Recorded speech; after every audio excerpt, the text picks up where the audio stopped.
কালকে সবাই ঈদের কাপড় নিছে, আমি নিব না। আমাকে তো এখন আমার মালিকে টাকা দেয় নাই। তাহলে কি এবারের ঈদের কাপড় কিনবো না? আচ্ছা দাঁড়া, আমি কি করতে পারি দেখি। কালকে তো ঈদ, মালিককে বলে দেখি টাকা দেয় কিনা। আগে আজকের কাজগুলো করে ফেলি, তারপর টাকা চাইবো। মুরগির ডিম বিক্রি করে কিছু টাকা উপার্জন হয়েছিল, সেই টাকাগুলো সহ মিলিয়ে বাইকে দেখি কিছু কিনে দিতে পারে কিনা।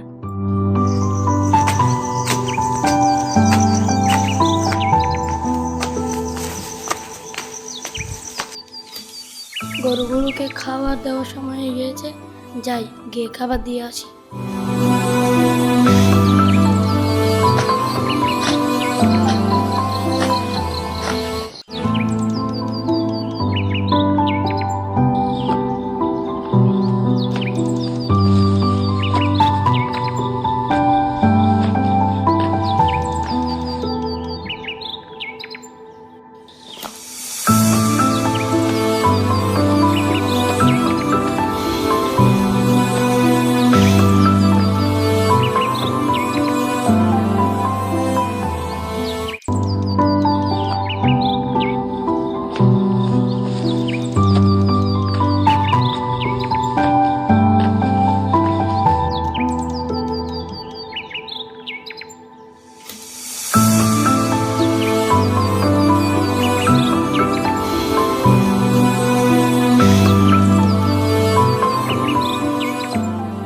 কাজ শেষ, মালিকের কাছে গিয়ে দেখি টাকা দেয় কিনা। সবাই কি কাজগুলো ঠিক মতো করতেছে? আবার তোমার কি হলো? মালিক, আজকের কাজ তো সব শেষ। কালকে তো ঈদ, আমার ভাইয়া কাপড়ের জন্য কান্না করতেছে, কিছু টাকা দিলে ভালো হতো। এখনো টাকা দিছি তো 1 মাস হয়নি, এখন কোথা থেকে আমি টাকা দিব? মালিক, আমার কাছে তো কোনো টাকা নেই, কালকে তো ঈদ, ভাই কান্না করতেছে ঈদের কাপড়ের জন্য। আজকে দিচ্ছি, পরে যেন টাকা না খুঁজিস।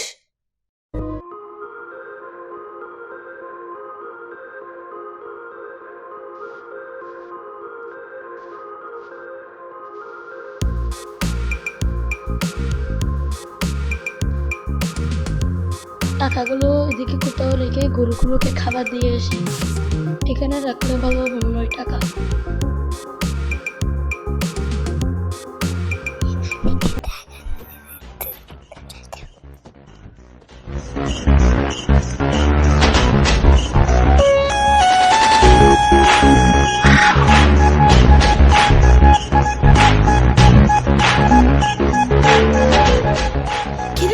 এখান থেকে আমার টাকাগুলো কই গেল?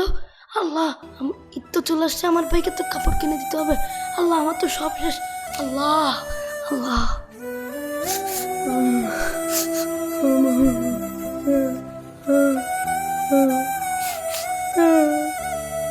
মালিক আমার টাকা দিয়েছিল, সব টাকা হারিয়ে গিয়েছে।